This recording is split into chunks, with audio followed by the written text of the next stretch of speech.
Hello, hello, everyone. We are here. It's a Friday afternoon. We're here with Thorn Wea Davis. We're on our second episode with Thorns. We're just getting to know them and digging more deeply into who they are. After that, we'll be studying more topics with Thorn, like translation and translation of astrology texts and what makes a good reading, things like that. But that will be for the future. So, how's your day, Thorn? Pretty mellow. Um, not too busy. So pretty mellow. All right. Tell us about where you work. Where are you at now? Right now I'm at the Blackthorn shop.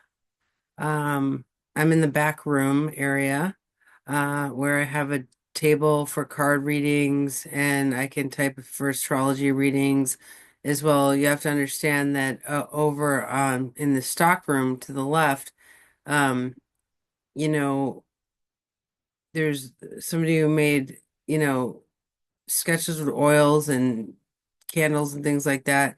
And then there's over there in the front, they have a cash register for the front payment for the shop. And in the middle area, in the space between this reading table and the front, they have an open floor where they set up a table for workshops and presentations and discussions. And also, it can be cleared out for, a pop-up market or a lecture. If you prefer to not have the table there, you can move that to the side and use the space that way. So that's kind of everything included in the shop.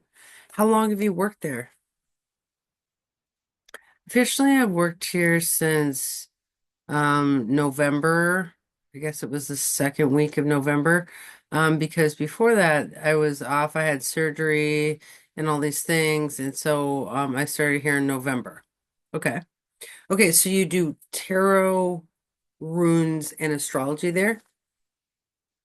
Tarot, oracle cards, both of those, and then runes, and then astrology readings. Okay, and just other things as well, but those are my kind of cornerstone for things that I do here. So do you accept walk-in people or do people book with you? Both.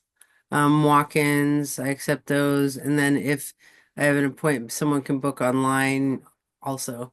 Okay, interesting. So do you Zoom readings from there? Um, so far I haven't yet, but we could. I'm available to do that. So, okay, interesting. So in the future, I want to do a talk with you about what makes a good reading or how to prep for a reading, because I know we've discussed that in the past. We had a good talk about that. So yeah, that would be good, something to discuss. Okay. Okay, so more getting to know you questions. Okay. Do you identify as a fairy? And if yes, what's that mean? Did I spell it right? F-A-R. Yeah, it's F-A-I-R-Y. Okay. Fairy can also be spelled F-A-E-R-I-E. Fairy or F-A-E, Fae, are all those things. So yes, I do identify as part of that on some layers. But what is that for people viewing? What does that even mean? It's kind of related to energy, your core energy that you connect with. And so plus, growing up in this life, I always was fascinated with fairy literature and myths and different stories and creative arts that had magic and creatures, fairy creatures also involved.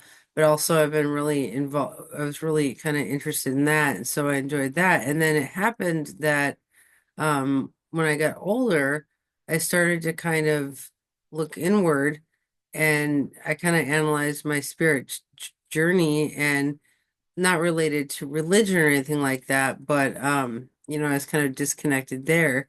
But, I had to, I found a book, I found some different things that cultural spirit myth things, and I started to meet people who had similar experiences and where we, they identify or we're interested in fairy things, so more of the history and related to that.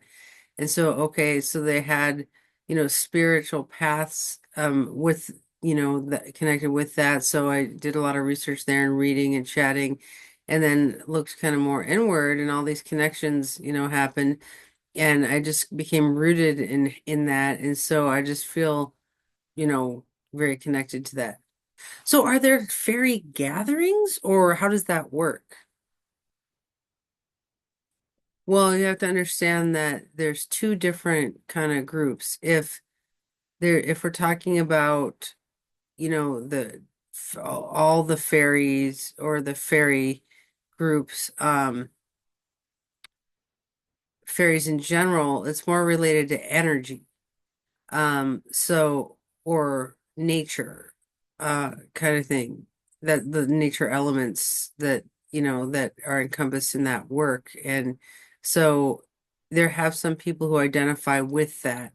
So, but it's not like a set community. It's more of a fluid, type of flow with that energy. And then also then there's this separate thing that's have the radical fairies and radical fairy, you can spell it either way, Fairy or Faerie. But anyway, there's many queer, trans, different gendered people who identify. And also we have that overlay of more of the belief of, the path with magic and fairies and everything, and they don't identify necessarily as, you don't have to identify necessarily as a fairy to be involved with that group. So that's a different thing. So those are two parallel paths. So the radical fairies, I've heard of that. That's what I thought you were involved in. So is that more of a queer group, or is that more of a fairy group? Because they have land, right? Like, okay, yes, okay. So we do have what's called the land. It's the sanctuary. It means the safe place for people who we can meet in that, you know, during the year. We can have different meetings and events and things like that, and celebrations and rituals and things like that.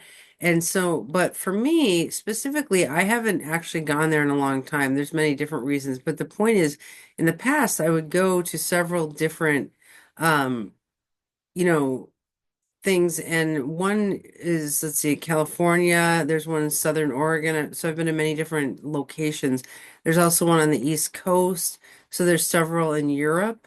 Um, so they have several over there. And so there's just a wide variety for those communities.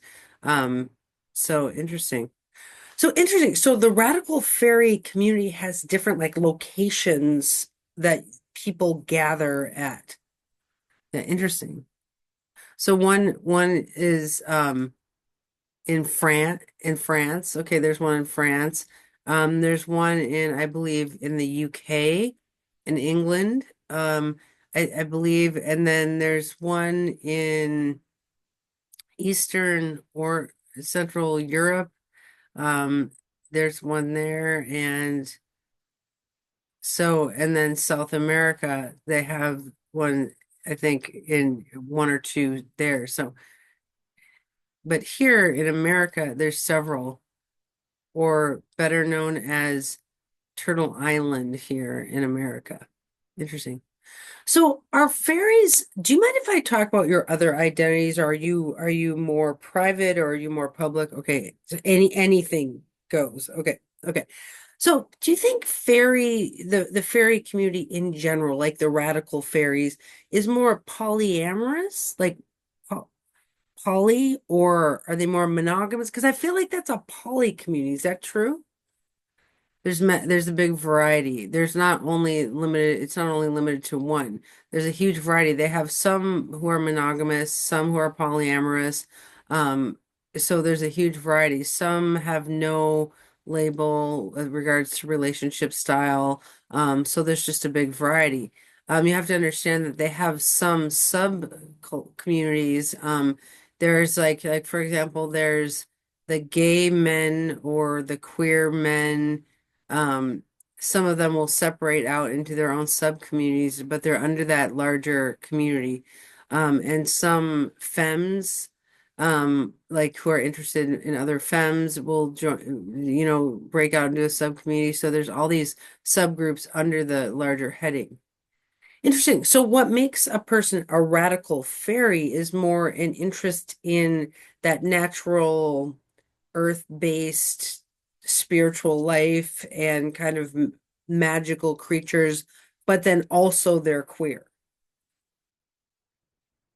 Well, not necessarily. You don't it's not required to be queer, but most of them that I know are queer and trans and non-polyamorous and gender expansive, not only cis straight people. So, okay. Interesting. Do you think in general being kind of into magical things and being trans like overlay. I mean, are there a lot? Yes. Okay. Yes, there's a lot of overlapping there. I've noticed that there's a lot of intersections in that. Okay. Interesting. I was always curious about your involvement with the fairy community. I just don't know a lot about that community. I think there's a few other astrologers who are involved with the fairy community. Oh yeah, Ian is one. Ian Weissler, right? Yeah, okay, Ian Weissler. Okay, okay. Interesting. Yeah, I knew you. And do you know of other astrologers? I'm trying to think who else. Not necessarily who identify as fairy, but definitely as magical, you know. One is Xander is one. Xander is an East Coast person. Yeah, definitely magical. Definitely very neat and queer. Lived here in Portland, but then moved to the East Coast and we're still in contact though. And so,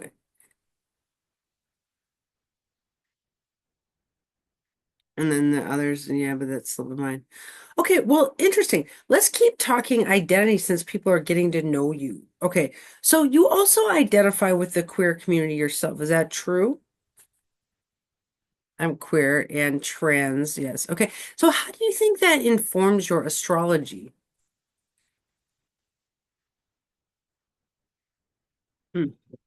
I feel that it offers more of a flexible frame than lens than only that would be limited to the binary with gender. It's very limited with two, and that's not true in this case, so it's more open and fluid and the frame is like I can add more of a perspective where my brain relates to how to express where the energy can be with astrology or nature or spirituality, things like that. So, okay.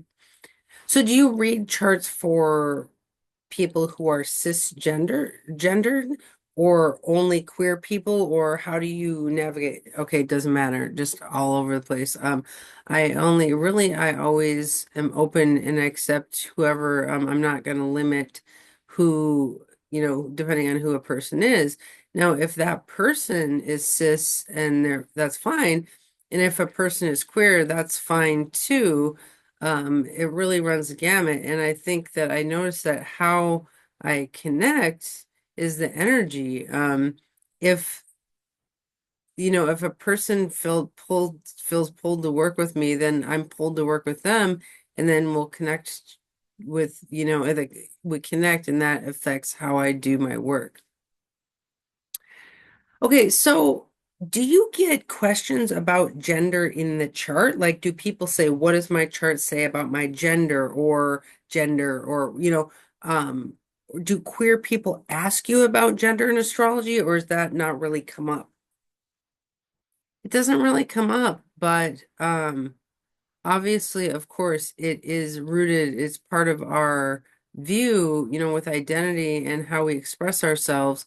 And so it's there, but at the same time, it's not always talked about in the chart reading. Okay. Okay. So if it does come up, then I'd be open to talking about it for sure. Yeah, maybe someday we can make a video that's specifically about gender and astrology, and we can put it under the playlist of gender and astrology. Sure. Or we did one. I think we did one already. Yeah, I think we did one. Maybe, but I wouldn't mind talking about it again. Okay. Okay, so let's now move on to your more polyam identity. And so you identify as polyamorous, and that's been forever, right? And how does that affect your astrology?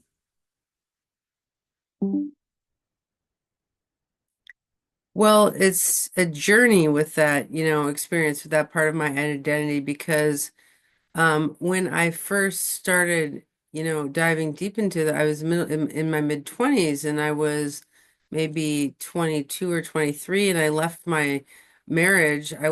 Yeah, I do have an ex-wife. And so, yeah, so I left that marriage and during that relationship, it kept coming up that my issue with, I really loved her, but I really wanted other relationships also. And but she refused.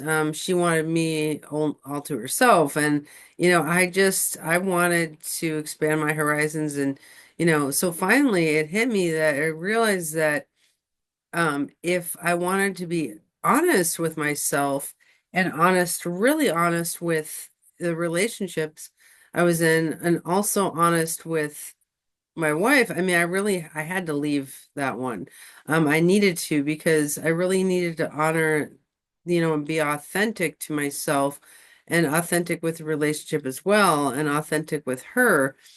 And so, I left that marriage, and I started to really do an self-analysis of what does it mean to me, polyamory, and what does this space, oh, vision. I really took a good 2 or 3 years of meeting people and talking and reading all the books and really analyzing things and learning. And I really didn't want to, deep dive, but I wanted to do my research, and do the work essentially. So, I could, have a rooted foundation first and make sure that I can get, a working understanding of what I wanted.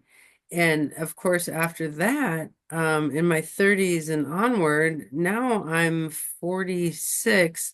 I'll be 47 soon in June. And so I've really evolved over time, of course, with this journey. And since, I've had a different experience meeting with a lot of people and different relationship models. And anyway, the point is that how polyamory influences my astrology is really it's not separate. It's very interconnected. I'm not biased. You know, with polyamory, I do have to learn when to work with my bias because I have emotions and things, that I have to disconnect mentally from, you know, from um from my narrative. Like I have to, society has a certain um narrative and I have to actually release that narrative and kind of let go of it, the bias to do some self-analysis and really express myself as I am.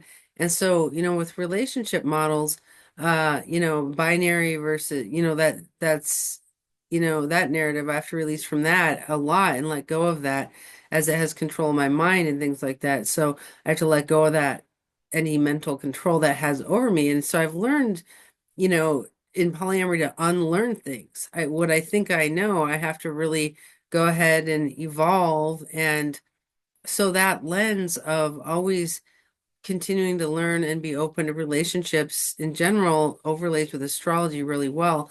And it gives me permission to understand how the planets and the stars and the constellations, their energy, how they talk to each other, and how the chart, is related to them.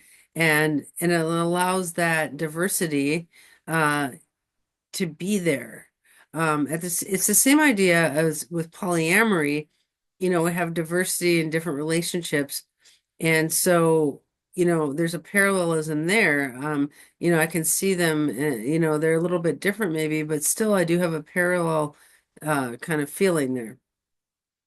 So interesting. I think, I was polyamorous for like 20 years, and now I'm monogamous in my old age. And it's interesting because I think how polyamorous people, do you have a sign for polyamorous? How do you spell it?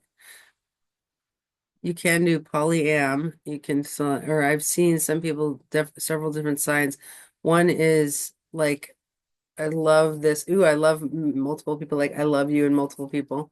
Okay, you don't do it like this because that suggests like you're a hoe. This is a sign that means you like sleep with a lot of people. But Thorne's saying I've seen people who are saying I love you like that, and it's like no, it's I love you. Yeah, that's so interesting because that's connected with this sign of like more like intimacy, right? Is like yeah, okay, so intimacy, interesting. So it's a different relationship to those, the hand shape. So anyway, I've also seen polyamory. Polyamory. Ooh, I like that. For the heart has several, like several in the heart. Ooh, I like that. Like polyamory. Okay. I've seen that, and I've seen one or two other signs, but still, I transition between polyamory and polyamory. So I like both of those. Cool. I learned something new today. So anyway, in a polyamorous viewpoint, when we look at and analyze composite charts, we do a different thing. Whereas, the kind of old guard, the older generation, they would look at a composite chart and say, is this good for marriage or not? Period. Right? But the polyamorous hearted person analyzes the composite chart more for what is growing here, like what is good here, not yes or no. What do you think of composite chart analysis and polyamory?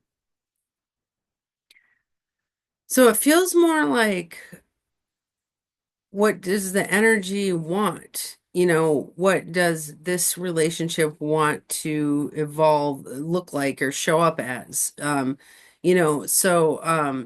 Is this beneficial to this in this context, or in this context is a different context?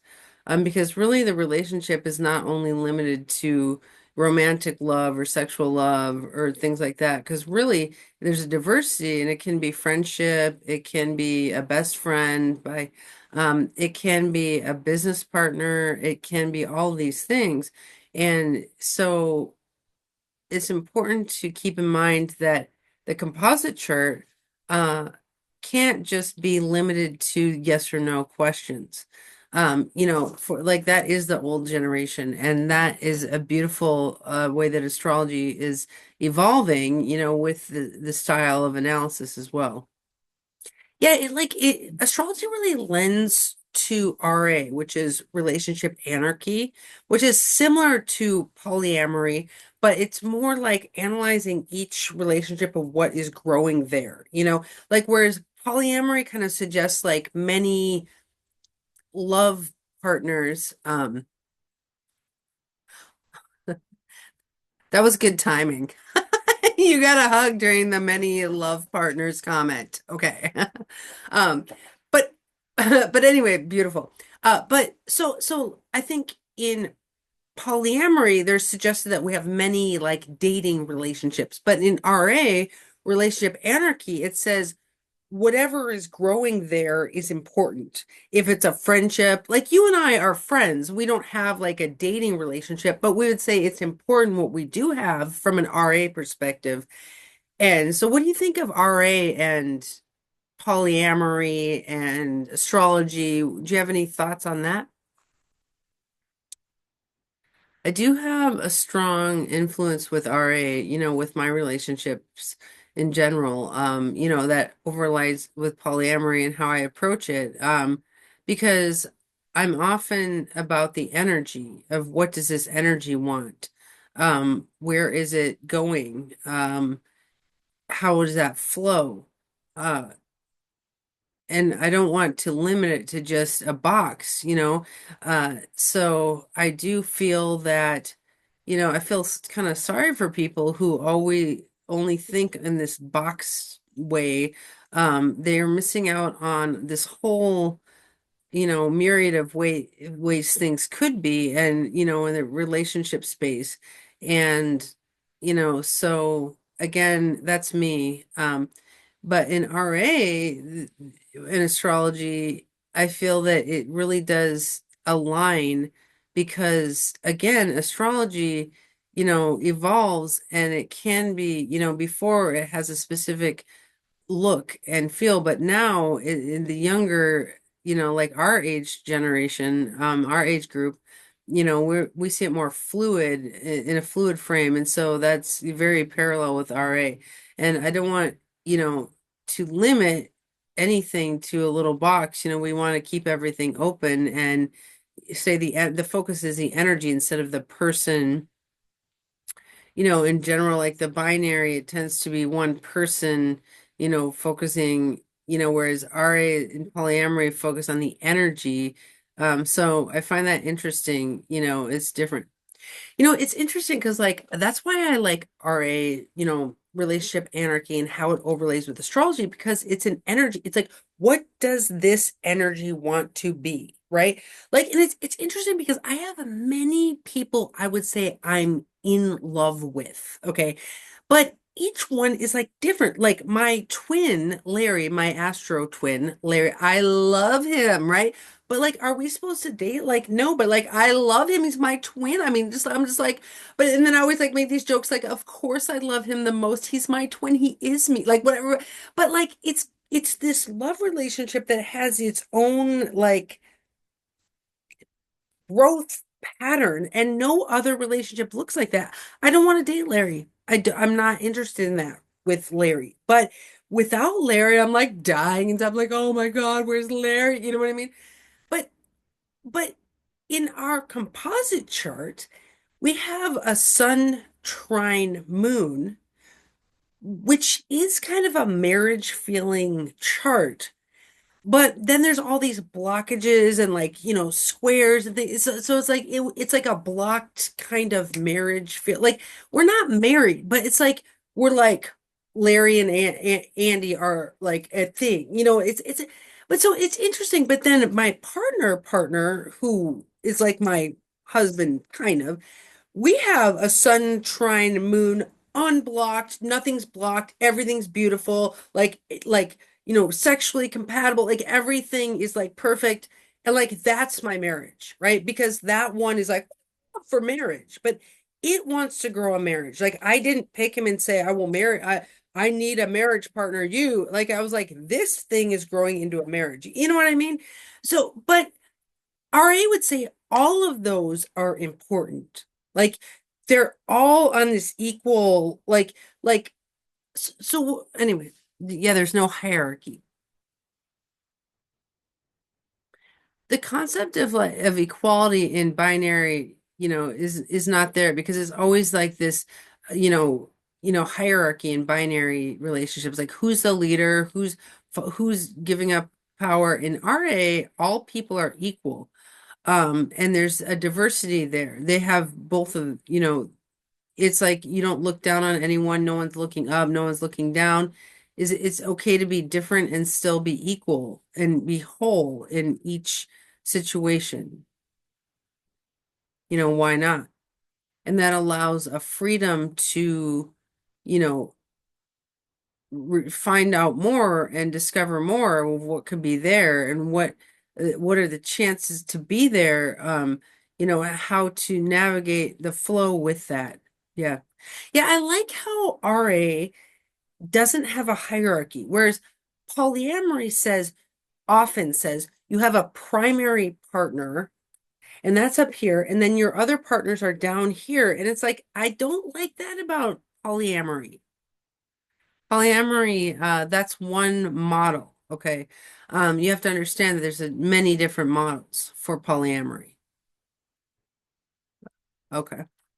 I do have, it's funny because people ask me, what's your style of polyamory? And I say I have several overlapping with how I approach it. I'm RA influenced.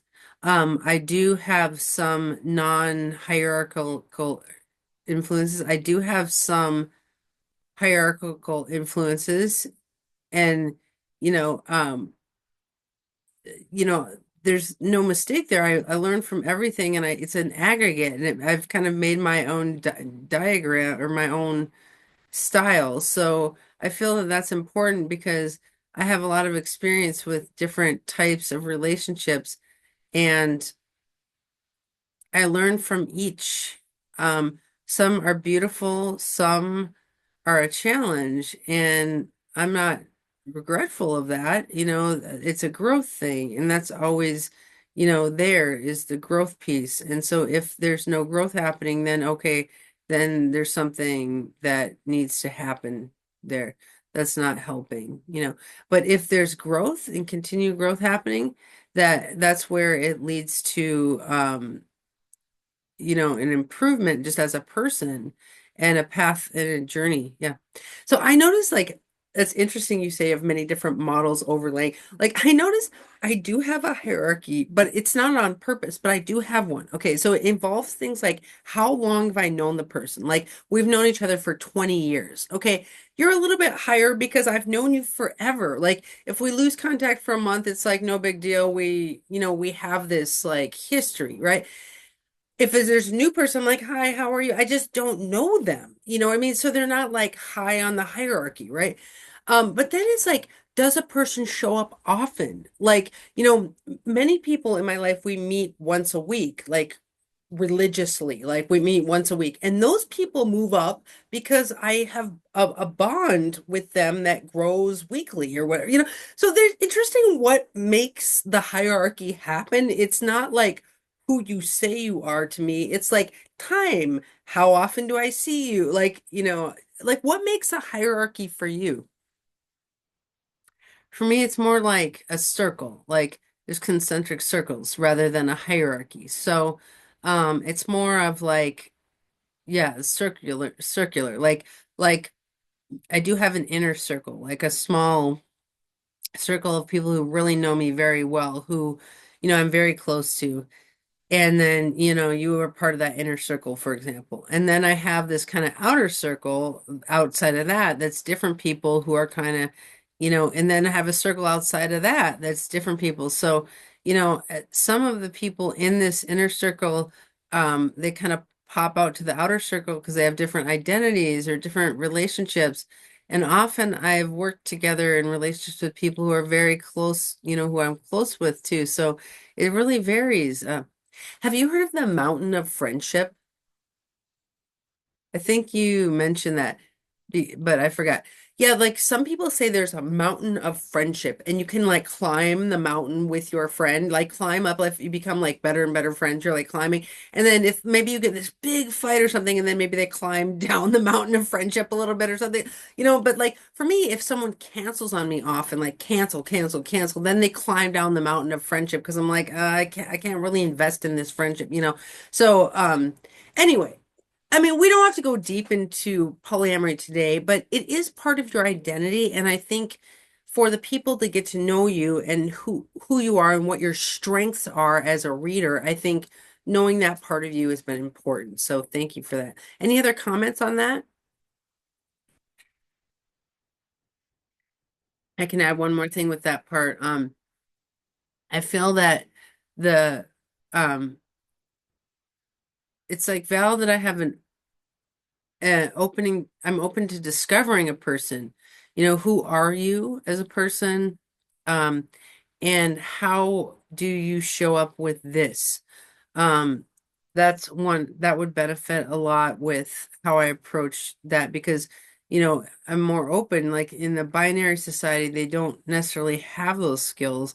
They're very limited with, that. Whereas in polyamory, they're more open and willing to say, "Oh, okay, I'm open to understanding you. You can understand me, I can understand you, and I'm open to meet you where you're at." So I think that it's interesting you say that because I've noticed the people who I know who are polyamorous are the best at relationships.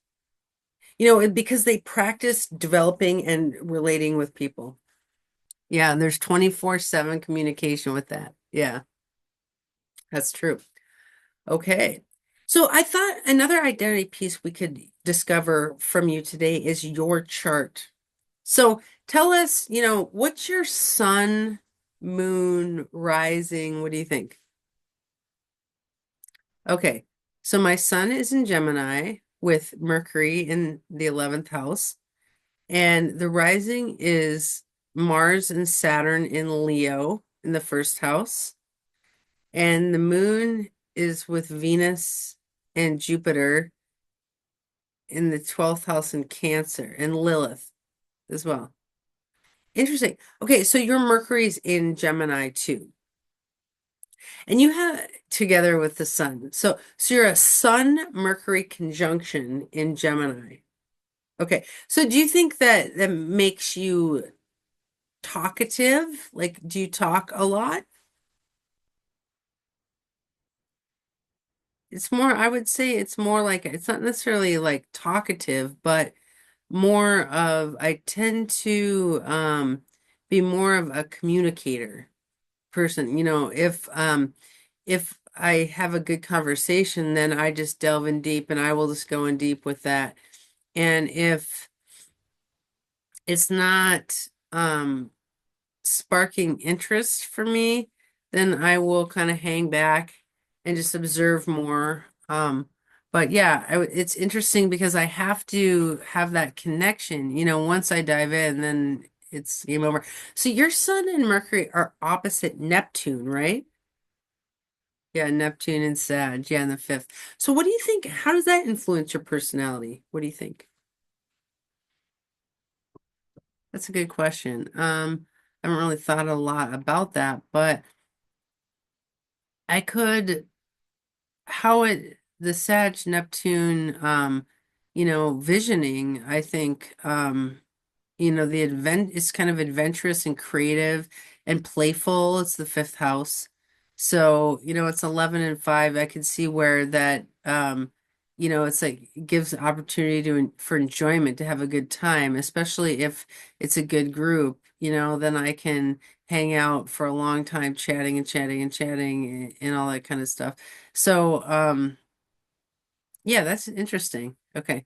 Yeah, I think it makes you very spiritual. Like you're like the fairy thing, like everything's magical to you. Like you're always talking to the universe. You told me that the universe was your boss. Is that true? Yes, it's true. The universe is my boss. Huh. My primary partner is the universe.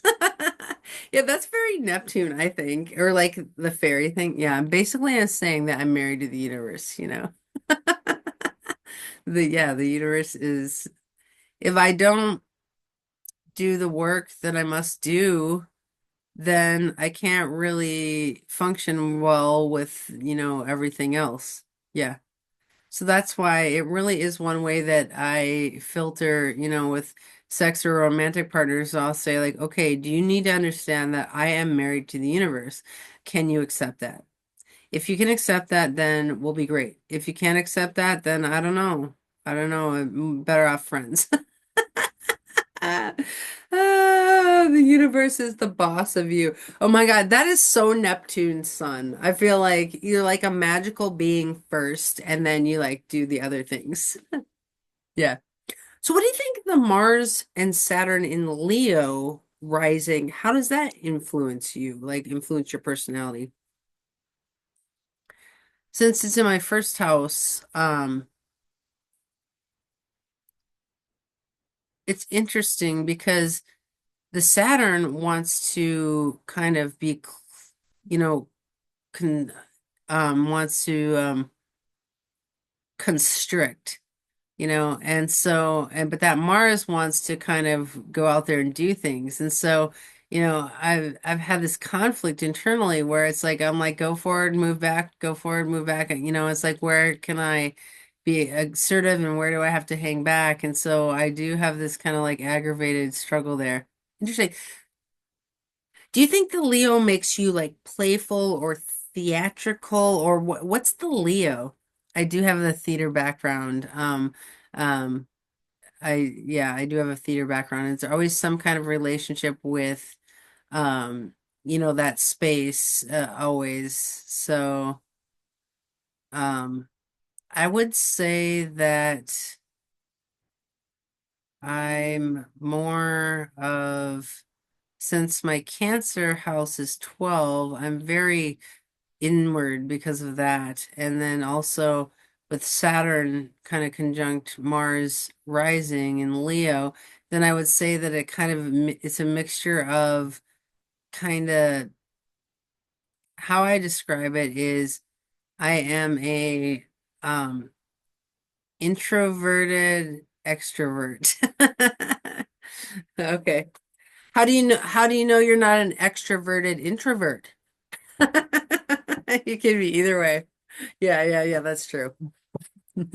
Okay, so interesting. So the last one, the part is that Cancer. So you have three planets in Cancer. You have Moon, Venus, Jupiter, and so that's really a strong Cancer, sign. It's very strong.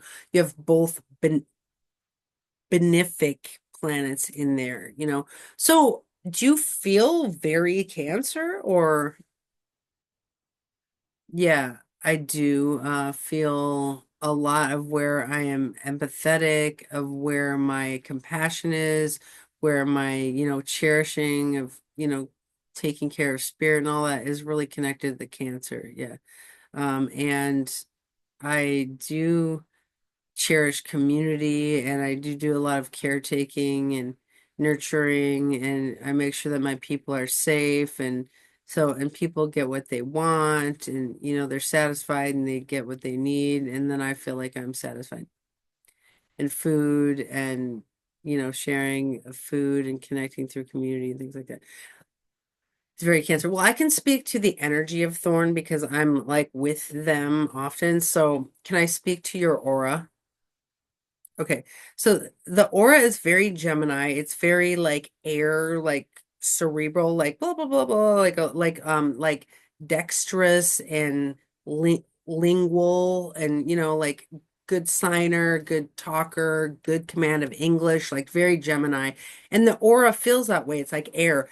But then you can feel water kind of coming off the Cancer. It's like and I was like, oh, like there's a lot of water here. So I do feel that Cancer in you. I can just feel it. And you're like a nice mix of, like, I don't want to get in trouble, but like mask energy and yin energy, because like Cancer is yin and I can feel it. Okay, very, yeah, yin and yang. Yeah. So you identify with both like a two spirit kind of feel, or what do you think of that? Yeah, I do. I have that identity with two spirit, not necessarily two spirit, but also three spirit. So yeah, yeah, for sure feel like you're like that two spirit energy in the aura of just like feeling very strong mask energy and then very strong yin, like Cancer. It's just like definitely both. So that's cool. And it's true because my gender expression is very fluid. Um, one day when you see me, on the other day that you see me, it'll be different. So which pronouns do you prefer? They and he. Okay, okay. So he, they. Okay. I think I always use they, them. I think because there's like two spirit feelings. So I'm like they, there's two of them in there, of course. Yeah. Yeah. Yeah. Okay. So where's your chart ruler? So, oh, I guess that would be the Leo rising. Your sun in Gemini is the chart ruler. Yeah. Sun rules Leo, so that would be um ruling. Yeah, yeah. Okay, okay. I'm trying to think what else we should talk about with your chart. Any other things you want to mention about your chart? Well, it's interesting because each relationship between the planets in the houses, um, they do talk with each other. So especially and when transits hit. So, like for example, right now, Venus is retrograde soon. and it hasn't retrograded yet, but it will soon. And so it feels like my Venus right now is watching, like, it feels it's got a pulse on that of like, where can this transit hit here and there? So, because right now the sun is an Aquarius, and that means that the sun will be in, Pisces this weekend. So it's like that feeling of the shift. Then Venus. Anyway, so I think that it'll be interesting to see the overlaps, to see where how I feel and experience things, how my chart will talk to the different planets. Yeah, like Aries, Pisces, and that Venus and everything like that. Yeah, I think it's really interesting. You can get to know someone's chart, but when you get to know them through the transits, you really feel their chart like light up, and the chart kind of comes out in their body and their spirit and everything. So it's like it's a little bit different. Is there a tarot card that you identify, like you identify with one tarot card? Definitely for sure the moon. The moon is one. Definitely. Um, yeah. And then the priestess, the high priestess. Yeah, that's another one I identify with. And now um I'm focusing on, not necessarily on those two, but right now I'm focusing on walking with the hermit right now. Yeah, the hermit. So, because this year it's called, it's a year of year 9, and last year was year 8. So that means it's the to year to oh, it's the strength of the year of last year was a strength year. And then year 7 was chariot, was the chariot. Okay, so that was the chariot. So this year is 9, and I'm like, okay, that's the hermit card. So I'm walking with that card right now to just kind of recognize what it that wants, what can I learn from it? What were my perspectives and my understanding with the hermit before, and what's different now, and all that kind of stuff. So, I'm just curious to see what this year will bring. Hmm, interesting. So you can like walk with a card for 1 year. I never thought of that, but you can just be like, okay, interesting. Do you have any tattoos of tarot cards? Not currently, no. But it's funny because I did think, you know, I could have, it's not directly, a card, but I do have the sun and the moon together tattooed here on my arm. So that could be in perspective of the sun and the moon together. So it could be that, but it's not in the tarot shape. It's not in the tarot form. So yeah, that's a thought. Okay, interesting. Um, let's see.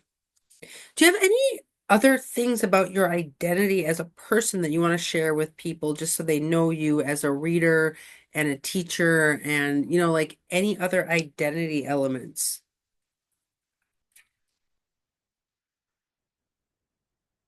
I'm a reader, I'm a teacher, I'm a writer, I'm polyamorous. I'm a little bit punk and goth. I'm a little bit punk and goth. And it's funny because most people are looking at me and they're like, they don't see it at first, but then they talk with me and they're like, oh, wait a second, you do have punk goth in there. I'm like, I told you. Yeah. So that's there. And also, I do have an inner geek as well. I am a total nerd. So, yeah, internal nerd. So, yeah, yeah. Well, I can speak to like, because I identify as a like a crusty punk, And and I feel like you have like a crust punk ethos, like for example, like with readings, like how much we charge for readings, we charge the same price, I think. It was like $113. Oh, I'm okay. Third said I'm 114 and they're 113. Yeah. So it's just like a funny price. And like people are always telling me like with all the books you've written, you could be charging $175. I'm like, I'm a crusty punk and like no thanks on that price. Okay. Like because it's like kind of like being like anti-capitalist and anti-patriarchy where you're just like, no thanks on like trying to, get rich with astrology. We're just doing our work, as like these punk people. And I do identify with like, and we're a little bit like dirty, like you know what I mean? Like crusty punks. It's like we show up to the conference and we're a little bit dirty. You know what I mean? Like we're not like my dress is like it's like ripped, but like I just sewed it with some yarn. Like I'm not like trying to make it look good. Yeah, we're not all put together. Yeah, like, and I feel like you're the same, like you're punk like that. You know what I mean? Yeah, yeah, same. Okay, yeah, and the internal nerd, I agree with you. Like you read like the higher books in astrology. Like you got the Vedius Valens anthology to read that, and you like the high level books, right? Yes. I do enjoy the high level because it does stimulate my brain to say like, oh, I really can think about this and then apply this and how can I make these connections from what I've read before and how can I, grasp this and grasp this other concept and put it together. And it's always like, a puzzle, or like a map.